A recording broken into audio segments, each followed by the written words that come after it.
She burst through the throne room doors like a hunted animal, and every vampire in the hall turned to watch.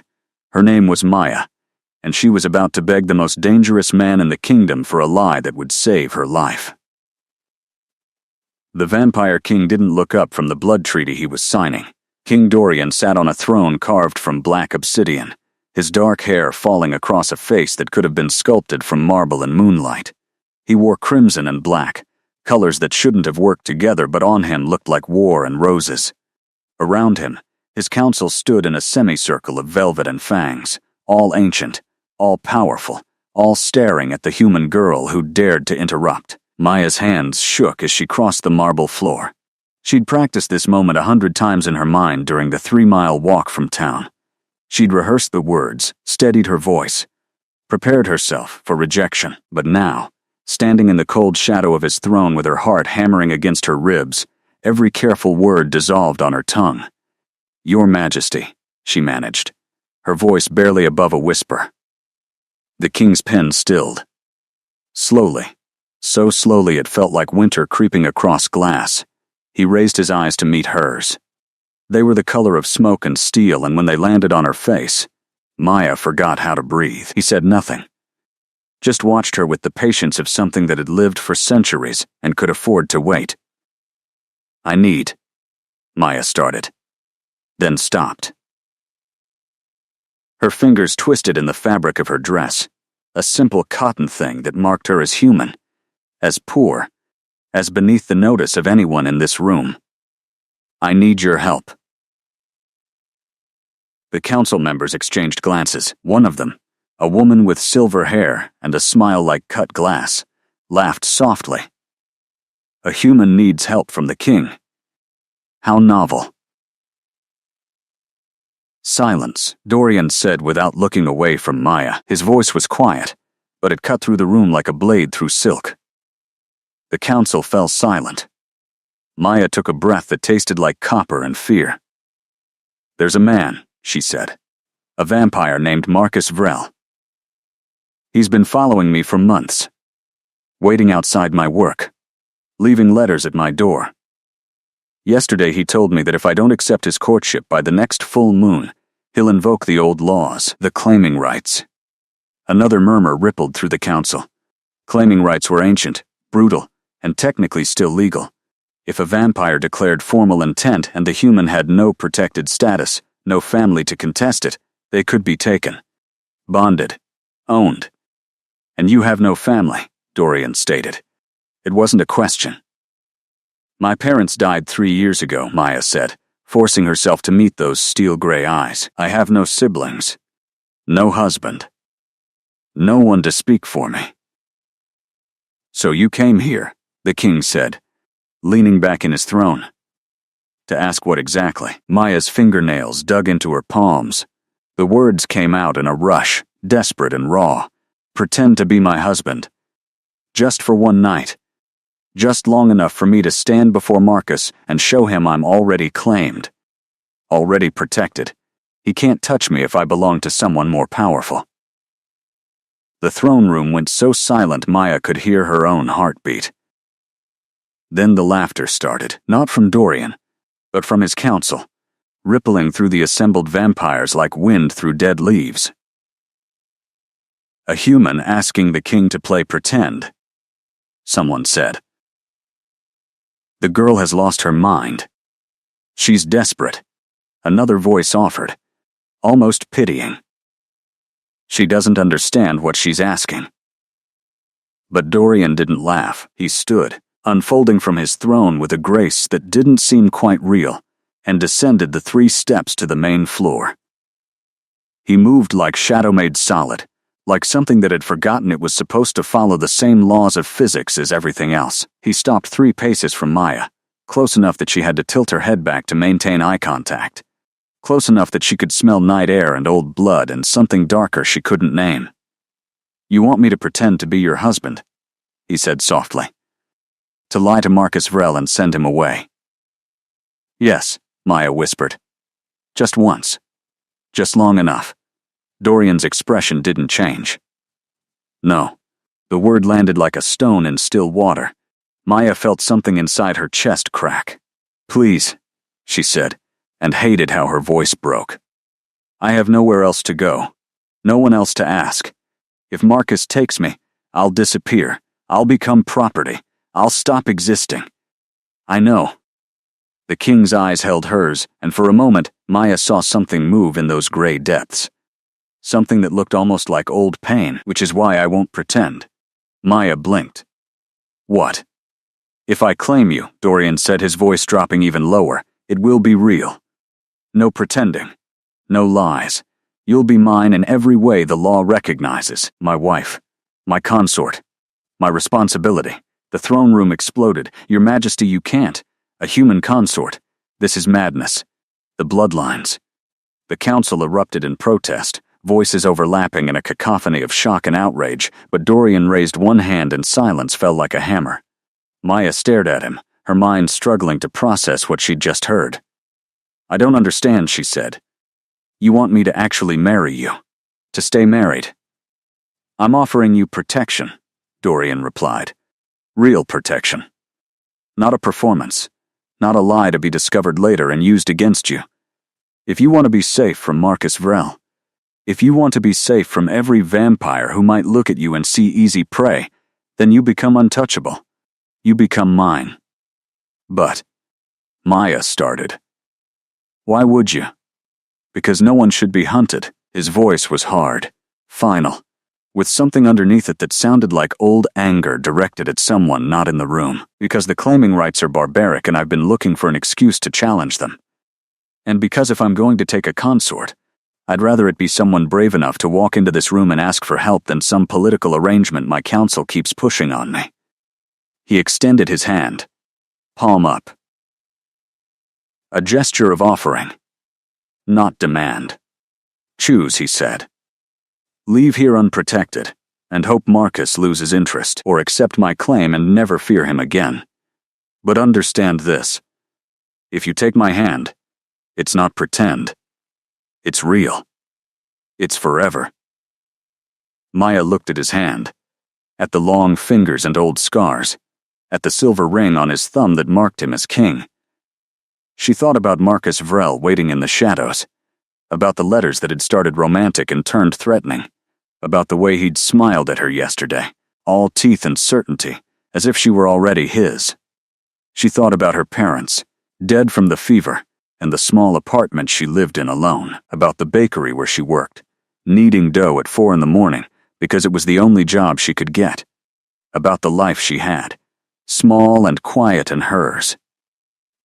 And she thought about the look in this vampire king's eyes, the way he'd said no one should be hunted, the way his voice had turned to steel when his counsel laughed. She reached out and placed her hand in his. His fingers closed around hers, cool and certain. The moment their skin touched, something shifted in the air. Magic, old and binding, recognizing a claim made and accepted. Around them, the council fell silent again, but this time it was the silence of witnesses, of a moment that couldn't be taken back. Dorian's thumb brushed across her knuckles, a gesture so gentle it didn't match the power radiating from him. "Welcome home," he said quietly.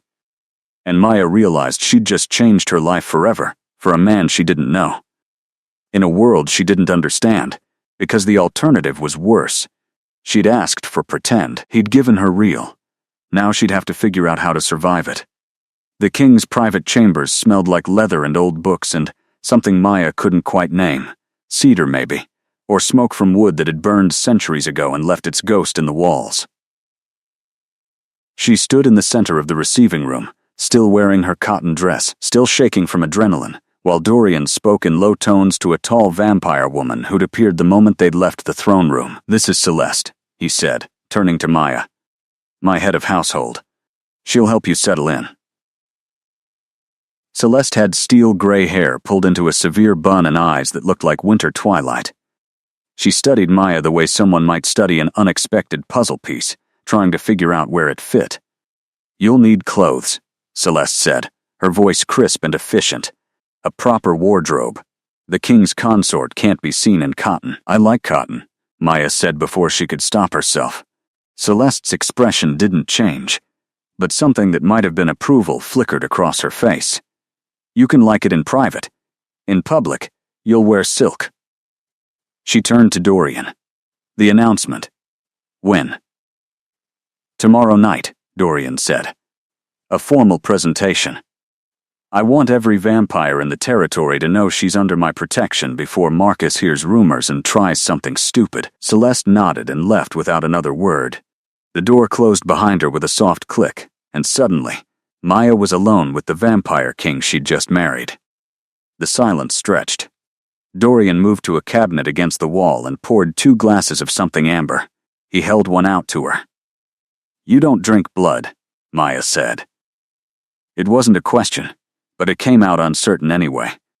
Not exclusively, Dorian replied. This is whiskey. Old enough to be your great-grandmother. It'll steady your nerves. Maya took the glass. The crystal was heavy in her hand, cold and real. She took a sip and the liquid burned all the way down, but it did help. She took another. Dorian watched her from where he stood by the window, backlit by moonlight that turned him into a silhouette. You're afraid of me, he observed. Yes, Maya said. She'd learned young that honesty was simpler than lies. Good, Dorian said. Fear will keep you careful. But you should know I won't hurt you. The claiming is real. But I'm not Marcus Vrel.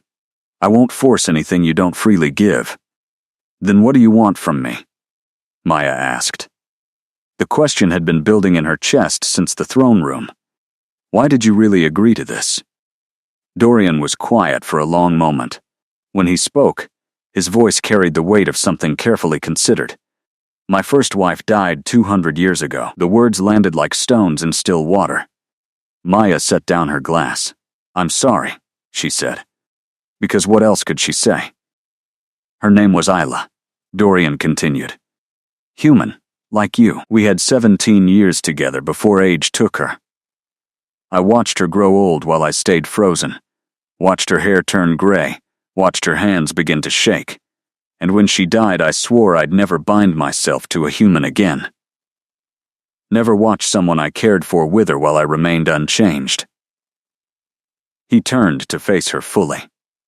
The moonlight caught his features, making him look carved from ice and old grief. For 2 centuries I've kept that promise. My council has paraded vampire nobility through this palace, trying to tempt me into political marriages. Beautiful immortals who would give me heirs and alliances. And I've refused them all, because I didn't want marriage as transaction. I didn't want partnership built on power. So when you walked into that throne room, Maya felt her breath catch. When you walked in, desperate and brave and asking for help, I saw an opportunity. A way to take a consort on my terms. Someone who chose me out of need, yes, but honest need. Not ambition, not politics. Just survival. That's not very romantic, Maya said. Her voice came out smaller than she intended. Dorian's lips curved into something that wasn't quite a smile. I'm not a romantic man. I'm a king who's tired of games, and you're a woman who needed protection. We can build something real from that foundation, or we can build nothing at all. Either way, the claim stands. You're safe. That's what I wanted to give you. Maya studied him. Tried to reconcile the cold vampire king with the man talking about his dead wife, about honest need, about giving safety without demanding payment. Are there rules, she asked. Things I need to know, about being a consort. Many, Dorian said. Celeste will teach you. Court etiquette. Political nuance. How to navigate vampire society without getting yourself killed. But the essential rules are simple. You represent me now. Your actions reflect on my authority. You'll attend formal events at my side. You'll live in this wing of the palace. And you'll wear my mark where others can see it. Your mark. He crossed the room, closing the distance between them with predatory grace that made Maya's instincts scream run even as her feet stayed planted. He stopped close enough that she could feel the cold radiating from him, close enough to see silver threading through the dark hair at his temples. May I? He asked, reaching toward her throat. Maya's pulse jumped.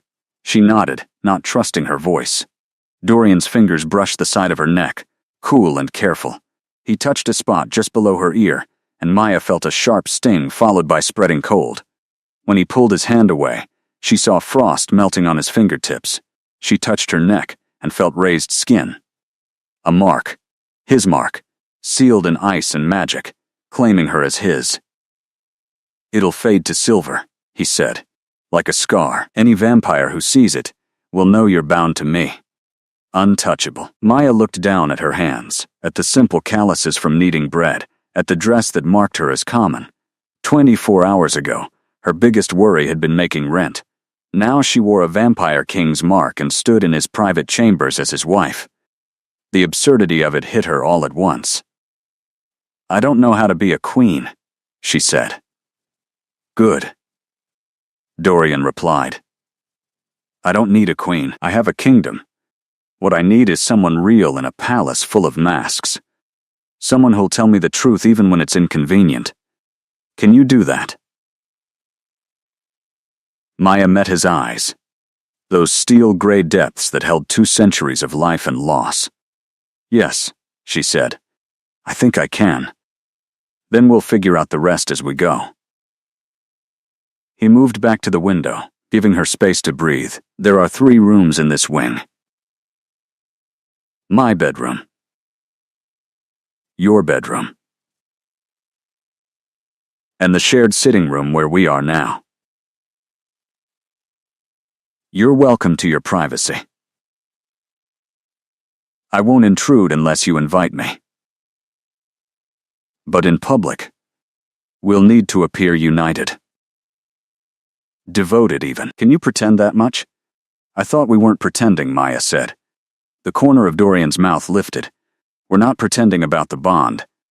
But affection takes time to build. So yes, we'll pretend at first. Until it becomes real, or doesn't." He paused. "I won't hold you to loving me, Maya. But I will hold you to honoring the claim. To standing at my side. To being mine in the eyes of the law. That's all I require." It felt like too little and too much all at once. Maya picked up her whiskey glass again, draining the last of the amber liquid. "When do I meet Marcus?" she asked. "To tell him I'm claimed." "You don't," Dorian said, and his voice went cold enough to frost the windows. "I'll handle Marcus Vrel. You'll never have to see him again. That's the point of this." Maya wanted to argue, wanted to say she could face her own problems. But the truth was, she couldn't. Marcus terrified her in a way that went bone deep. So she just nodded. A knock at the door interrupted them. Celeste entered carrying an armful of deep blue fabric. "Your rooms are prepared," she said to Maya. "I've brought a dressing gown. You should rest. Tomorrow will be demanding." Dorian inclined his head in dismissal, and Maya found herself following Celeste through a door she hadn't noticed, into a bedroom larger than her entire apartment. The bed was enormous, draped in silver and midnight blue. Windows overlooked gardens bathed in moonlight. A wardrobe stood open, already filling with clothes she hadn't chosen. "This is too much," Maya whispered. "You'll adjust," Celeste said. She set the dressing gown on the bed. "The king is not cruel, girl. Cold, yes. Demanding, certainly. But not cruel. You could have done much worse." Maya thought about Marcus Vrel's smile, about the letters that promised love and threatened ownership. "Yeah," she said quietly. "I could have." Celeste left her alone. Maya stood in the center of her new bedroom, touching the mark on her neck, and wondered what she'd really agreed to. "No pretending," the king had said. But Maya had been pretending her whole life. Pretending she wasn't afraid. Pretending she didn't need help. Pretending she could survive alone. Maybe it was time to stop. The dress Celeste brought her the next morning was the color of midnight, and made from fabric that probably cost more than Maya had earned in her entire life. She stood in front of the mirror while 2 vampire attendants she'd never met before laced her into it, pulling the corset tight enough to make breathing an adventure. "This is ridiculous," Maya muttered. "This is Court," one of the attendants replied. Her name was Sarah, and she had kind eyes despite the fangs. "You represent the king now." Ridiculous is required. The dress transformed her. Gone was the bakery worker and cotton and flour dust. The woman staring back from the mirror looked like she belonged in a palace, all dark silk and pale skin and the silver mark glinting at her throat. Maya touched it again. She'd touched it a dozen times since waking, unable to quite believe it was real. "It suits you," a voice said from the doorway. Maya turned to find Dorian watching her. He wore black and crimson again, formal attire that made him look even more untouchable than usual. But his eyes, when they met hers, held something warmer than winter. "You look like a queen," he said. "I look like I'm playing dress-up," Maya corrected. "Same thing," Dorian said, and there was almost humor in his voice. "Most of royalty is playing dress-up and hoping no one notices." He crossed to her, moving with that liquid grace that still made her instincts scream danger. He held out a small box. "This was Isla's. My first wife. I want you to have it." Maya opened the box. Inside lay a ring of silver and moonstone, delicate and old. "I can't," she started. "You can," Dorian said. "She would have liked you. You're both too brave for your own good." He took the ring from the box and slid it onto Maya's finger. It fit perfectly, the moonstone catching the light like captured starlight. "There," he said softly. "Now you look the part." The formal presentation happened in the great hall at sunset.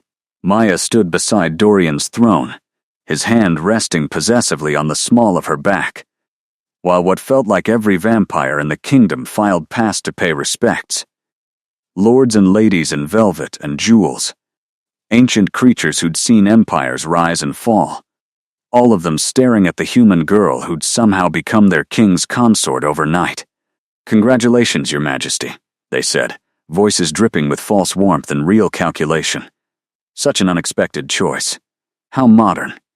I'm sure she'll be a credit to the throne." Maya smiled until her face hurt, thanked them in her carefully practiced court voice, felt Dorian's hand steady against her back, a constant reminder that she wasn't alone in this. Then Marcus Vrel entered the hall. Maya knew him instantly.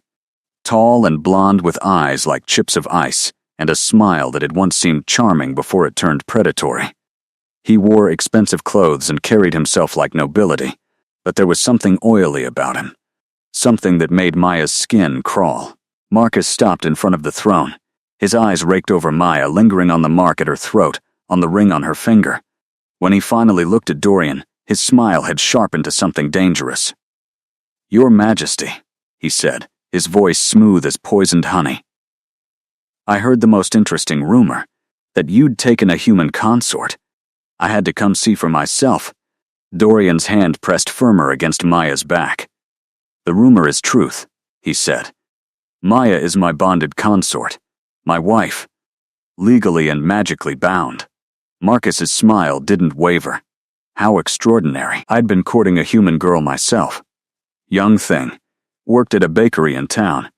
Looks remarkably like your new bride, actually. What a strange coincidence. "It's not a coincidence," Maya said. Her voice came out stronger than she felt. "You were stalking me, Marcus, leaving threats disguised as love letters, waiting outside my work. I came to the king for protection, and he gave it to me." The hall went silent. Every vampire present suddenly found this conversation infinitely more interesting than polite congratulations. Marcus's expression flickered. Just for a moment, the charm cracked, and something vicious showed through. "Stalking is such an ugly word," he said. "I was courting you properly, following the old traditions. You should have been honored." "I was terrified," Maya shot back. "You said if I didn't accept you, you'd invoke the claiming rights. Make me property." "So yes, I ran. And yes, I married the one man powerful enough to keep you away from me."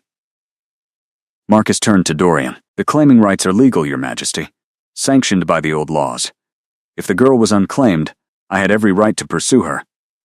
"She's not unclaimed anymore," Dorian said. His voice had gone very quiet. "Very cold. And I'm curious, Vrel. How many humans have you claimed over the centuries using those old laws? How many terrified girls did you hunt into submission because tradition allowed it? Marcus's jaw tightened. I've done nothing illegal. No, Dorian agreed. But you've done everything cruel. Which is why I'm abolishing the claiming rights. Effective immediately. The hall erupted, gasps and whispers and shocked exclamations rippling through the assembled vampires like wind through a graveyard. Your Majesty, someone protested. The old laws. Tradition. The claiming rights have existed for millennia, and they're barbaric, Dorian said, standing. His voice carried through the hall, hard and final. They turn courtship into hunting. Love into ownership. I won't have it in my kingdom anymore. As of tonight, any vampire who attempts to invoke the claiming rights against a human will answer to me personally. The threat in those last words made the air itself feel heavier. Marcus stared at the king, something ugly twisting his features. This is because of her, he said, gesturing at Maya. You're changing centuries of tradition for one human girl. I'm changing centuries of tradition because it should have been changed long ago, Dorian corrected. Maya simply gave me the excuse I needed. He descended from the throne, putting himself between Maya and Marcus. She's mine, Vrel. Bonded and marked and untouchable. If you approach her again, if you even look at her wrong, I'll consider it a declaration of war against my house. Do you understand me? Marcus held his gaze for a long moment. The entire hall seemed to hold its breath. Then Marcus bowed, sharp and mocking. Perfectly clear, Your Majesty. Congratulations on your marriage. I hope it brings you joy. He left without another word, but the look he shot Maya over his shoulder promised this wasn't over. That night, after the presentation ended, and the last vampire had paid their respects, Maya sat in her bedroom staring at Isla's ring on her finger. A knock at the connecting door made her look up. Come in, she called. Dorian entered, still in his formal clothes but with his jacket removed. He looked tired in a way that made Maya realize even immortal kings could be exhausted. You handled Marcus well, he said. Better than I expected. I wanted to throw something at him, Maya admitted. Preferably something sharp. Dorian's mouth curved. I would have allowed it. He sat in the chair across from her, maintaining careful distance. I meant what I said in there. About abolishing the claiming rights. This wasn't just political maneuvering. I've wanted to end that practice for decades. Your situation gave me the leverage I needed. Maya studied him. You really loved her, she said. Your first wife, Isla. Dorian's expression softened. More than I knew how to say. We met when she was 20. I was already old then, already tired of immortality. She made me remember what it felt like to be alive. When she died, I thought I'd never feel that way again. He met Maya's eyes. I'm not asking you to replace her, or to love me the way she did. I'm just asking you to be here, to be real. That's enough. Is it enough for you? Maya asked. Living with someone you don't love. Dorian was quiet for a long moment. Ask me again in a year, he said finally. See if the answer has changed. He stood to leave, then paused at the door. You were brave today, facing Marcus. Speaking up when you could have stayed silent. Isla would have done the same thing. He left before Maya could respond. She sat alone in her too large bedroom, wearing her too expensive dress, touching the mark that made her a queen, and she wondered if maybe, just maybe, she could build something real from this strange arrangement after all. Maya's days developed a rhythm. Mornings with Celeste, learning the intricate dance of court politics. Which nobles to trust, which to avoid, which were merely ambitious, and which were actively dangerous. Afternoons in the palace library, reading histories and law texts until her eyes crossed. Evenings at Dorian's side during formal dinners, where she smiled and nodded, and tried not to say anything that would start a war. But the nights were her own. Dorian kept his promise about privacy. He never entered her bedroom uninvited, never demanded more than she'd agreed to give. They shared the sitting room sometimes. reading in companionable silence, or discussing the day's challenges. He was easier to talk to than Maya had expected, sharp and funny in a dry way that caught her off guard. But there was always distance, always that careful space he maintained, as if afraid to get too close. 3 weeks after the presentation, Maya woke to find fresh flowers on her breakfast tray. Moonflowers, pale and ghostly, that only bloomed at night. There was a note in Dorian's precise handwriting. For being brave enough to tell Councilwoman Thera her proposed tax increase was predatory. She needed to hear it. Maya smiled despite herself. The council meeting yesterday had been brutal. Thera had suggested doubling taxes on human merchants, and Maya had pointed out that would force most of them out of business. The room had gone silent, shocked that a human consort would dare contradict a vampire councilwoman. But Dorian had backed her up. Revised the proposal to something reasonable. Made it clear that Maya's voice carried weight. She touched the moonflowers gently. They were beautiful in a haunting way, like everything else in this palace. Like Dorian himself. "You're getting soft," she told herself. "Don't mistake kindness for love." But it was getting harder to maintain that distance. Harder to ignore the way Dorian listened when she spoke. The way his hand found the small of her back in crowded rooms, steadying her. The way he'd started asking her opinion on kingdom matters, actually seeming to value her perspective. Maya dressed and headed for the library. She'd been researching human vampire marriage laws, trying to understand exactly what she'd agreed to. The legal texts were dense and archaic, but she was determined to know every clause, every obligation, every potential escape route if things went wrong. She was deep in a particularly convoluted property rights statute when a shadow fell across her page. She looked up to find a vampire she didn't recognize standing over her. He was young-looking, maybe early 30s in appearance, with copper hair and a smile that didn't reach his eyes. "The king's little human," he said. "I've been curious to meet you." Maya closed her book. "I don't believe we've been introduced." "Adrian Kyne," he said, executing a mockingbow, Lord of the Eastern Territories, and very interested in understanding how a bakery worker seduced our immortal king into abandoning centuries of careful neutrality. "I didn't seduce anyone," Maya said coolly. "I asked for protection." He offered a solution. Lord Kyne circled her chair like a shark scenting blood. "And you expect us to believe he abolished the claiming rights, upended tradition, and bound himself to a human out of pure altruism? Come now, what did you really offer him?" Maya felt ice in her veins. "Careful," she said quietly. "You're insulting both me and your king." "Am I?" Kyne leaned close enough that she could smell old blood on his breath. "Or am I simply asking the questions everyone else is thinking? What's your angle, human? What do you want from him?" "Nothing," Maya said, "and if you don't back away from me in the next 3 seconds, you'll find out exactly how much the king values my well-being." Kaine's smile sharpened. Empty threats from a... His words cut off, as Dorian's hand closed around his throat. The king had appeared from nowhere, moving faster than Maya's eyes could follow. He lifted Kyne off the ground effortlessly, slamming him against the library shelves hard enough to make books rain down. "I believe my consort asked you to step away," Dorian said. His voice was perfectly calm, which somehow made it more terrifying. "You seem to have difficulty following simple instructions." Kyne clawed at Dorian's hand, his face turning purple. "Your Majesty," he choked out.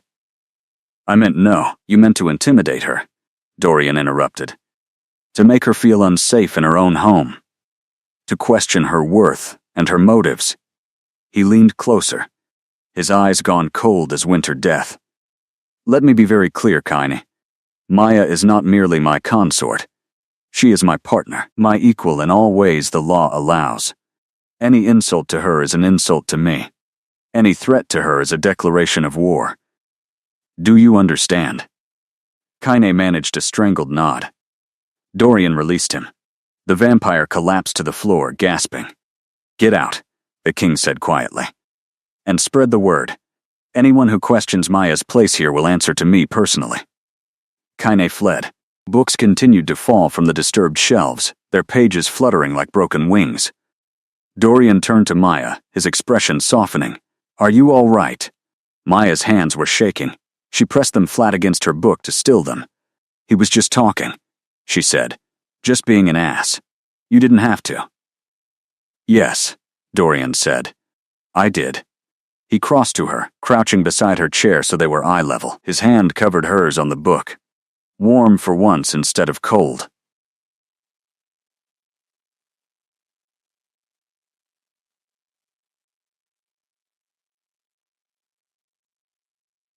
Listen to me. There will be others like Kaine. Vampires who see you as weakness.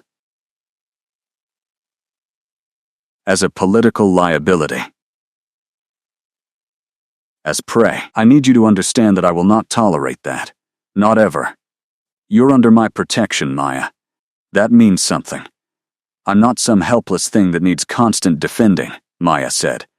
I can handle myself. I know you can, Dorian replied. You've already proven that a dozen times over. But you shouldn't have to. Not here. Not in your own home. His thumb brushed across her knuckles, a gesture so gentle it made her throat tight. I failed, Isla, he said quietly. In the end. She got sick, and I couldn't save her. Couldn't stop time from taking her away from me. I won't fail you. I won't let anything hurt you. Not if I can prevent it. Maya looked at him. Really looked at him for maybe the first time. Saw past the cold vampire king to the man underneath. The one who'd loved his first wife enough to mourn her for 2 centuries. The one who'd abolished cruel laws because one terrified girl asked for help. The one who sent her flowers and defended her honor and looked at her like she mattered. Oh, she thought. Oh no. This was supposed to be pretend. A transaction. Protection in exchange for appearances. But somewhere between the throne room and the library, between the formal dinners and the quiet evenings, it had stopped being pretend for her. She'd fallen for him. For his dry humor and unexpected kindness, for the way he listened to her opinions, for the careful distance he maintained because he thought that's what she needed, for the flowers on her breakfast tray, and the way his hands steadied her in crowds. For all of it. Maya, Dorian said, studying her face. What's wrong? Nothing, she lied. She pulled her hand away gently. Thank you. For defending me. But I should get back to my reading. She could see he wanted to push. To ask what had shifted in the last 30 seconds. But he respected boundaries too much to pry. He stood, inclining his head. I'll be in my study if you need me. He left her alone with the fallen books and her racing heart. Maya pressed her hands to her face and tried to breathe through the realization. She'd fallen in love with the Vampire King. The one who'd married her out of convenience. The one who'd been clear from the beginning that affection might never develop. The one who was still in love with a ghost. This was going to hurt. The palace gardens at midnight were otherworldly. Silver moonlight turned everything to shades of pearl and shadow, and the night-blooming flowers released perfume that smelled like secrets. Maya walked the stone paths because she couldn't sleep. Couldn't stop thinking about Dorian's hands covering hers. About the look in his eyes when he'd defended her. About the growing ache in her chest that felt like hope and doom tangled together. She found him by the fountain. Of course she did. The gardens were enormous, maze-like. But somehow, she always found him when she wandered at night, as if gravity itself pulled her toward him. He stood with his back to her, staring at the water. He'd removed his jacket, rolled his sleeves to his elbows. For once, he looked almost human. Almost vulnerable. I didn't mean to disturb you, Maya said. Dorian turned, smiled slightly. You never disturb me. He gestured to the stone bench beside the fountain. Join me. Maya sat, careful to maintain distance. The fountain trickled between them, providing something to focus on besides the man who made her heart race. I come here when I can't sleep, Dorian said after a moment. It helps. Thinking too much? Maya asked. Always. He was quiet for a long moment, then said, I brought Isla here. On our wedding night. This fountain existed even then. We sat exactly where you're sitting, and she told me she was terrified. Maya's breath caught. Of you? Of everything. The palace. The vampires. The immortality she'd agreed to try to match me with. She was 20 years old, and she'd married someone ancient because her family needed the alliance. She barely knew me. Dorian's expression was distant, lost in memory. But she was honest about her fear. Said we'd have to build something real or the next decades would be unbearable. So we did. Slowly. She taught me to laugh again. I taught her to be ruthless when necessary. We built a partnership, and then, Maya said softly. And then she aged, and I didn't. He looked at his hands as if they'd betrayed him. At 40, she was still beautiful, still sharp and clever and herself. But her hair was graying and her joints ached, and I watched her struggle with things that used to be easy. At 50, she needed help with stairs. At 60, she couldn't remember my name some days, and I stood beside her exactly as I am now. Unchanged, watching time steal her piece by piece.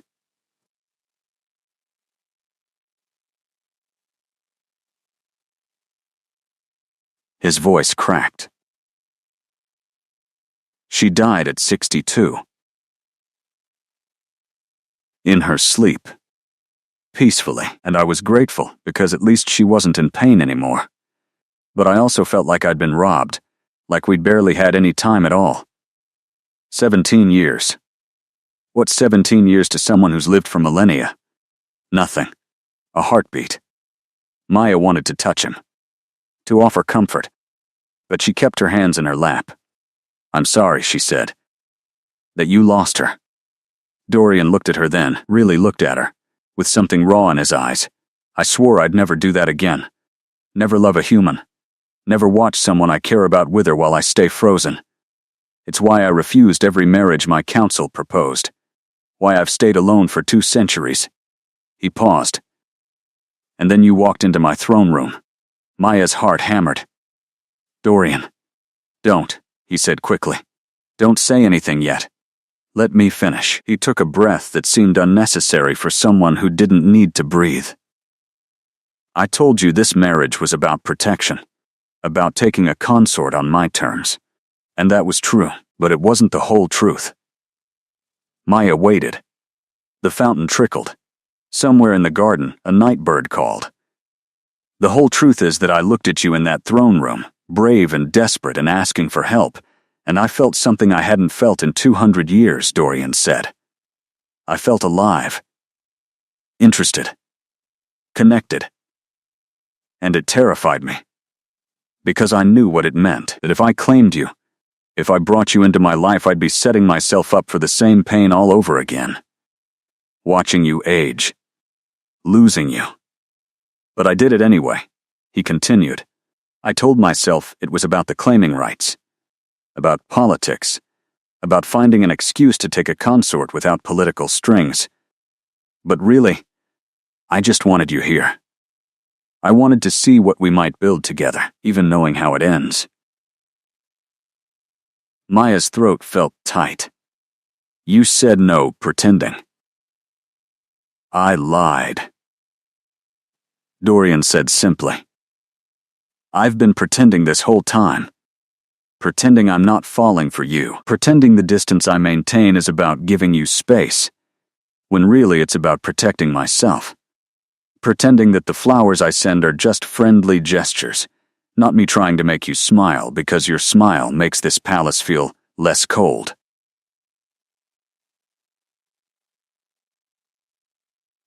He stood, pacing to the fountain's edge. I know you didn't sign up for this. You asked for protection, not a lovesick vampire king who's terrified of losing you before he's even really had you. And I'm not asking you to feel the same way. I just needed you to know. Because I'm tired of pretending. Maya's hands shook. She pressed them together to still them. How long? She asked. How long have you been feeling this way? Since the presentation, Dorian admitted. When you stood up to Marcus. when you spoke truth to power, even though you were terrified. Since then, I've been watching you navigate this court with grace and courage and honesty. And every day it gets harder to maintain distance. Every day I want to knock on your door and ask if I can just sit with you. Talk to you. Be near you. Maya stood, crossed to him. Her heart felt like it might explode out of her chest. "You're an idiot," she said. Dorian blinked. "What?" "All this time," Maya said, her voice shaking. "All these weeks of careful distance and polite space. All these evenings where you'd say goodnight and leave when I wanted you to stay. And you were doing it because you thought you were protecting yourself. Protecting both of us." "Yes," Dorian said carefully. "I'm an idiot too," Maya said. "Because I've been falling for you since you sent me those first moonflowers. Maybe even before that. Since you defended me in the council meeting. Since you held my hand in the throne room and promised I'd be safe. I've been terrified you'd never see me as more than a political convenience. That this would always be pretend for you." She reached up and touched his face. He went very still under her hand, his eyes wide. "It stopped being pretend for me weeks ago," Maya whispered. "I love you. And yes, I'm terrified. Terrified you'll get bored of me. Terrified I'll age and you'll regret binding yourself to someone mortal. Terrified of everything Marcus made me feel, but different. Better. Because this fear comes with hope." Dorian caught her hand against his cheek, turned his face to press a kiss to her palm. His eyes closed, and when they opened again, they were bright. "Say it again," he said hoarsely. "I love you," Maya repeated. "I love your dry humor and your terrible political maneuvering and the way you send me flowers. I love how you listen to me. How you made me feel valuable when I'd spent so long feeling invisible. I love." Dorian kissed her. It wasn't gentle. It was desperate and certain, and 2 centuries of loneliness finally breaking. His hands cradled her face like she was something precious, and Maya rose on her toes to meet him, her fingers tangling in his hair. When they finally broke apart, both breathless, Dorian rested his forehead against hers. "I can't promise you forever," he said. "You'll age and I won't. That reality doesn't change. But I can promise you now. Every moment we have, every day, every year, however long you'll give me, I can promise to love you through all of it." "That's enough," Maya said. The fountain trickled beside them. The moon painted everything silver. And 2 people who'd agreed to pretend discovered something real instead. The palace felt different after that night. Brighter, somehow. Or maybe Maya was just different, walking its halls knowing she wasn't alone in this anymore. Dorian still maintained propriety in public, but in private, the distance disappeared. He started joining her for breakfast, started knocking on her door in the evenings to ask if she wanted company, started touching her casually, a hand at her waist, fingers brushing her arm, little gestures that said mine in ways that made her feel cherished rather than owned. But the court noticed. How could they not? The king smiled more, sought his consort's counsel openly, looked at her with something that couldn't be mistaken for political alliance. And not everyone was happy about it. 6 weeks after the garden confession, Maya sat in a council meeting listening to Lord Ashford drone on about trade agreements. Dorian sat at the head of the table, his expression neutral, but his hand rested on the arm of her chair, close enough to touch but not quite touching, claiming her presence without being obvious about it. "The Eastern merchants are pushing back on the new tariff structure," Ashford said. "They claim it favors human traders unfairly. Because it prevents vampires from bleeding them dry with unreasonable fees," Maya said. The table went silent. Ashford stared at her. "I beg your pardon. The old tariff rates were designed when humans had no representation in trade negotiations," Maya explained. "They're predatory. The new structure just makes things fair. That's not unfair to vampire traders. It just stops them from having an unfair advantage." Councilwoman Thera leaned forward. "With respect, Lady Maya, you're quite new to palace politics. Perhaps it's best to leave trade policy to those with more experience. Maya felt Dorian's hand shift to cover hers. A subtle warning or support. She wasn't sure which. With respect, Councilwoman, I've spent my entire life on the receiving end of vampire trade policy, Maya said. I know exactly how it affects the people you're making decisions about. That's experience too. Just a different kind. Thera's smile went sharp. Of course. How fortunate that the king values your unique perspective. Some might say he's become rather distracted by it. The implication hung in the air like poison. Maya felt anger flash through her, but Dorian spoke before she could. Careful, he said quietly. Thera's smile didn't waver. I'm merely noting that your majesty seems quite taken with his new bride. It's natural, but perhaps concerning when personal attachment begins to influence policy decisions. She's right, Lord Kane added. His voice was smooth, but Maya remembered his hands at her throat in the library. Every decision made since the king's marriage has favored human interests. The claiming rights. The trade tariffs. Even the new court positions opening to human applicants. Some might wonder if we're being led by emotion rather than reason. Dorian stood. The room fell silent. When he spoke, his voice was cold enough to frost windows. Let me clarify something, he said. Maya doesn't influence my decisions because I'm besotted and blind. She influences them because she's right. Because she sees the injustices I've been ignoring for centuries. Because she makes me a better king. If you have a problem with that, take it up with me directly. Don't hide behind implications about her character. He looked around the table, meeting each council member's eyes. Maya is my consort, my partner, my equal voice in this court. That's not changing. If you can't accept that, there are other territories that might appreciate your service. The threat was unmistakable. The council members exchanged glances. Ashford cleared his throat. Of course, Your Majesty. No disrespect intended. The meeting continued, but the tension remained. When it finally ended and the councilors filed out, Thera paused by Maya's chair. A word of advice, she said quietly. Being right won't protect you if the king loses interest. You might want to consider your position more carefully. She left before Maya could respond. Dorian appeared at her side. Ignore her, he said. She's testing you. Seeing if you'll crack under pressure. Maya looked at the empty council chamber. They hate me. Some do, Dorian admitted. Others are just afraid of change. Either way, they'll adjust or they'll leave. I'm not sacrificing what we're building for their comfort. That night, Maya couldn't sleep. She kept replaying the meeting. The barely concealed hostility. The way they looked at her like she was temporary, disposable. She found herself in the library again, reading law texts by candlelight, trying to understand the full scope of what she'd agreed to, trying to find loopholes or escape clauses, just in case. Research or worry? Dorian's voice came from the doorway. Maya looked up.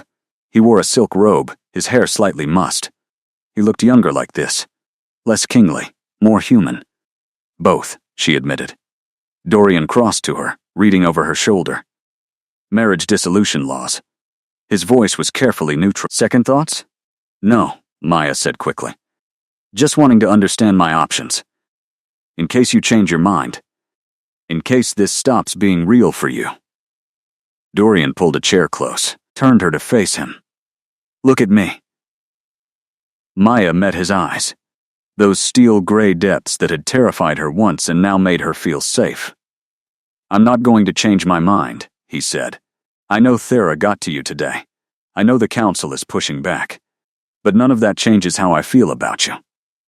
You're not Isla's replacement or a political convenience or a temporary distraction. You're Maya. And I love you. The word still felt new. Precious. Maya's eyes burned. They called me a distraction. Said you're making poor decisions because of me. Am I making poor decisions? Dorian asked. Maya thought about the claiming rights, the trade reforms, the court positions opening to humans, all policies that helped people who'd never had protection before. No, she said. You're making good decisions, just long overdue ones. Then their problem isn't with my judgment, Dorian said. It's with their loss of privilege, and I don't particularly care about making them comfortable. He took her hands. The human consort who makes me weak. That's how they see you. But you know what I see? I see the woman who walked into my throne room and demanded help, who stood up to vampires twice her age with 10 times her power, who changed my kingdom by asking one simple question. If that's weakness, I'll take it. Maya leaned forward until her forehead rested against his. I'm scared, she whispered, that they'll turn you against me. That I'll wake up one day and you'll realize I'm not worth the trouble. Never, Dorian said fiercely. You're worth everything. Do you understand me? Everything. He kissed her then, slow and thorough, like he had all the time in the world to prove his point. When they finally broke apart, Maya felt steadier. Still scared, but no longer alone in it. Stay with me tonight, Dorian said, not because of duty or obligation. Just because I want you close. Okay, Maya said. They returned to his chambers together. His bed was enormous, covered in black silk and silver thread. Maya curled against him, her head on his chest, listening to a heartbeat that barely moved. You know what's funny, she said. What? I came here to escape one vampire who wanted to own me, and instead I found one who makes me feel free. Dorian's arms tightened around her. That's all I want. For you to feel free. Safe. Loved. For however long we have. Maya closed her eyes. For the first time since entering the palace, she let herself believe it might actually be forever. Spring came to the vampire kingdom like a whisper. Flowers bloomed in the gardens, night-blooming varieties that Dorian said had been planted 2 centuries ago by Isla. Maya walked among them in the afternoons, learning their names, learning the history woven into every stone and petal of this place. She'd been Dorian's consort for 3 months now. 3 months of council meetings and formal dinners, and slowly winning over skeptical nobles through sheer stubbornness. 3 months of falling more deeply in love with a man who'd promised her forever and meant it. But forever Maya was learning. Came with complications. Lord Ashford approached her in the rose garden on a Tuesday afternoon. The spring sun felt warm on her skin, and she was sketching the flower beds for a human horticulture student who'd written asking for information. The palace library should be accessible to human scholars too, she'd suggested to Dorian last week. He'd agreed immediately, already drawing up plans to create a fellowship program. Lady Maya, Ashford said. His voice was carefully polite. Maya looked up from her sketching. Lord Ashford, what can I do for you? I was hoping we might speak privately. About the king. Maya set down her pencil. Unease prickled at her spine. She gestured to the bench beside her.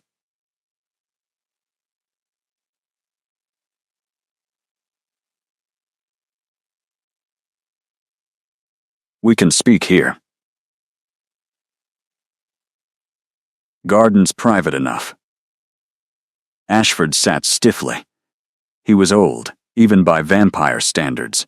His face was lined in ways vampire faces rarely were, speaking to age beyond counting. I won't waste your time with pleasantries, he said. The council is concerned. About?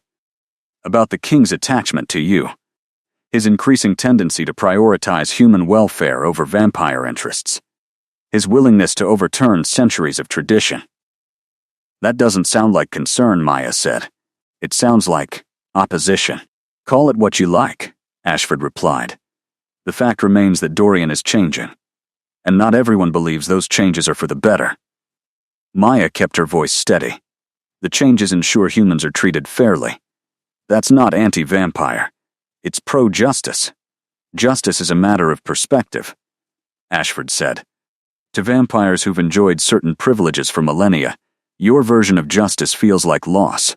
He leaned forward slightly. I'm not your enemy, girl. I'm trying to help you understand the danger you're in.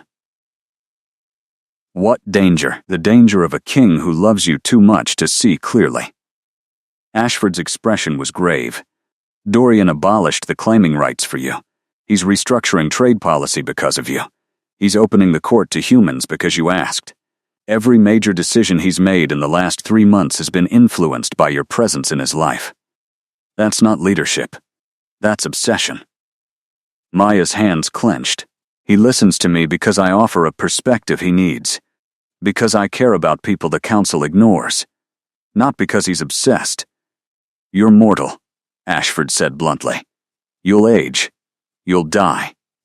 Likely within the next 60 years given human lifespans. And when you do, Dorian will be left with a kingdom reshaped around your temporary presence. Laws changed for your benefit. Policies built on your influence. What happens to all of that when you're gone? Maya felt cold despite the spring warmth. What happens when the king who loved you too much is left alone with his grief? Ashford continued. When he realizes he's alienated his council, reshaped his kingdom and destroyed centuries of tradition for someone who couldn't stay. Do you think he'll thank you for that? Or do you think he'll regret every change he made while blinded by emotion? You're saying I should leave, Maya said. Her voice came out smaller than she intended. I'm saying you should consider the long-term consequences of your presence here, Ashford replied. You love him. I can see that. And perhaps you believe you're helping him. But love that encourages a king to abandon reason isn't help. It's harm. He stood. I've said my piece. What you do with it is your choice. But think about what you're really giving him. Temporary happiness followed by eternal regret. Or the chance to rule wisely without emotional compromise. He left her alone in the garden. The roses suddenly looked less beautiful. Maya sat with Ashford's words echoing in her head, cold dread spreading through her chest. That evening she barely spoke during dinner. Dorian noticed immediately. What's wrong? He asked after they'd retired to his chambers. Talk to me. Maya sat on the edge of his bed, hands twisting in her lap. Ashford came to see me today. Dorian's expression hardened. What did he say? That you're making poor decisions because of me, Maya said. That I'm temporary and all your changes will seem foolish once I'm gone. That I'm encouraging you to abandon reason for emotion. Her voice cracked. That I'm hurting you by being here. Dorian crossed to her in 2 strides, knelt in front of her so they were eye level. Look at me. Maya forced herself to meet his gaze. Every decision I've made has been right, Dorian said firmly. Not because you influenced me. Because you showed me perspectives I'd been ignoring. The claiming rights were barbaric, with or without you. The trade policies were unjust, with or without you. Your presence didn't create these problems. It just forced me to finally address them. But when I die, Maya whispered, when I'm gone, and you're left with everything we changed. What if you regret it? What if Ashford's right? Then Ashford's right, Dorian said simply. And I'll deal with that regret when it comes. But Maya, listen to me. I would rather have 60 years with you and spend eternity regretting your loss than have eternity without ever knowing you at all. That's my choice. Mine. Not yours to make for me. Tears spilled down Maya's cheeks. I don't want to hurt you. You won't, Dorian said. Time will. Age will. Death will. Those things are inevitable. But the love we build in the meantime, that's worth the pain that comes after. Isla taught me that. He wiped her tears with his thumbs. Don't let Ashford scare you away. Don't let anyone make you believe you're not worth the cost of losing you. Because you are. You're worth everything. Maya pulled him close, burying her face in his shoulder. She wanted to believe him, wanted to trust that love was enough. But Ashford's words had planted seeds of doubt, and she couldn't quite shake them. That night, she dreamed of growing old while Dorian stayed young. Of him looking at her with regret instead of love. Of dying and leaving him alone with changes he no longer believed in. She woke in darkness, Dorian sleeping beside her, and wondered if loving him was selfish, if staying was cruel, if the kindest thing might be to walk away before he sacrificed too much for someone temporary. But when morning came and he smiled at her over breakfast, all those doubts felt distant, manageable. She'd face them when she had to. For now, She'd choose this. Choose him. Choose love. Even knowing the cost. Even knowing it would hurt. Because some things were worth the pain.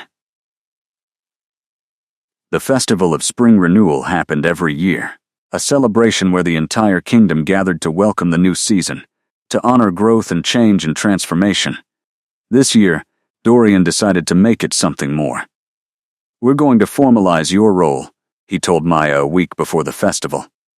"Not just as my consort, as co-regent." Maya nearly dropped her teacup. "What?" "The council won't accept it," she said. "Half of them barely tolerate me as it is, then they'll learn to tolerate more," Dorian replied. "You've been advising me for months, attending council meetings, implementing policy changes. It's time your authority was official, legal, unquestionable." He took her hands. "I'm not asking permission, Maya. I'm telling you my intention. Will you stand with me?" Maya thought about Ashford's warnings, about being temporary, about causing damage. Then she thought about the human scholars who'd written thanking her for the library fellowship, the merchants who'd sent letters saying the trade reforms saved their businesses, the young vampire who'd approached her last week to say the claiming rights abolishment had freed him from an arranged bond he'd dreaded. She'd helped people, made things better. That was worth fighting for. "Yes," she said. "I'll stand with you." The Festival of Spring Renewal began at sunset. The palace grounds transformed into a wonderland of lights and flowers and music. Vampires and humans mingled freely, the old barriers slowly dissolving. Maya wore midnight blue silk with moonstone jewelry that had belonged to Isla. Dorian had insisted, saying his first wife would have wanted her successor to wear them, that she would have loved Maya's courage. They stood on the balcony overlooking the celebration. Below, thousands of people danced and laughed and celebrated. Dorian took Maya's hand. "Ready?" She nodded. He stepped forward, and the crowd quieted. When the king spoke, his voice carried through the evening air. "Tonight we celebrate renewal," he began. "The spring that follows winter, the growth that comes from change. 3 months ago I took a human consort. Some of you questioned that choice, some still do. But I want you to understand why I made it." He turned to Maya, his expression open, vulnerable. "I married Maya because she saw injustices I'd been blind to. Because she asked why we accepted traditions that caused suffering. Because she made me want to be a better king, and in the months since, she's proven that her wisdom and compassion make this kingdom stronger." The crowd listened, silent. "So tonight, I'm making her authority official," Dorian continued. "By my decree and right as your king, Maya is hereby named co-regent of this realm. Her voice carries the same weight as mine. Her decisions stand as law, and anyone who questions her authority questions mine." Gasps rippled through the crowd, murmurs of shock and approval and outrage mixing together. Dorian ignored them. He turned to Maya, his eyes bright. "Will you accept this responsibility?" Maya's heart raced. This was it. The moment where she either stepped fully into this role, or walked away. She thought about Ashford. About the council members who hated her. About the temporary nature of human life, and all the ways this could go wrong. Then she thought about Dorian's hand in hers. About the children in the crowd who'd grow up in a kingdom where humans had voices. About building something that mattered. "I accept," she said clearly. Dorian pulled a second crown from where it had been hidden behind the balcony railing. It was silver and moonstone, delicate but strong. He placed it on her head. The crowd erupted. Cheers from the humans who'd never had representation. Uncertain applause from vampires who were trying to navigate this new reality. And silence from those who would never accept it. Maya looked out at the sea of faces. At the future they were trying to build. "It's real now," Dorian said quietly. "Just for her. No pretending. No going back." "Good," Maya said. "I'm tired of pretending anyway." The celebration continued late into the night. Maya danced with Dorian, with human merchants, with vampire nobles who offered stiff congratulations. She smiled until her face hurt and tried to remember every moment, knowing this night would change everything. Around midnight, she found herself alone on a terrace. Needing a moment to breathe, that's when Marcus Vrel appeared from the shadows. "Hello, Maya," he said. His smile was all teeth. "Congratulations on your promotion." Maya's hand went to the knife she'd started carrying after Kane's library incident. "What do you want, Marcus?" "To offer advice," he said. "You think you've won. Think you've secured your place here. But you're still human. Still fragile. Still temporary. One mistake. One scandal. One moment of weakness, and it all falls apart. Stay away from me," Maya said. Dorian made it very clear what would happen if you approached me. "Dorian's not here," Marcus said. "And I'm not threatening you, I'm warning you. The council is looking for any excuse to remove you. Any slip, any failure, and they'll convince the king you're more liability than asset." He leaned close. "You can't win this. You're mortal, limited. No matter how much he loves you now, you'll grow old and he won't. You'll become a burden, a reminder of his poor judgment, and when you finally die, he'll spend eternity regretting you." "Get out," Maya said. Her voice shook but stayed firm. "Now." Marcus laughed, already getting defensive. "That's how they'll break you, girl. Through your own insecurity. Through making you question whether you belong." He walked away, leaving Maya alone with words that echoed too closely to Ashford's warnings. When she returned to the celebration, Dorian noticed immediately. "What happened?" "Marcus," Maya said. "Just trying to get in my head." "Did he succeed?" "Partially," Maya admitted. "But I'm okay." Dorian's expression darkened. "Where is he?" "He's gone," Maya said quickly. "And you promised no confrontations tonight. Remember?" Dorian looked like he wanted to argue, then sighed. "Fine.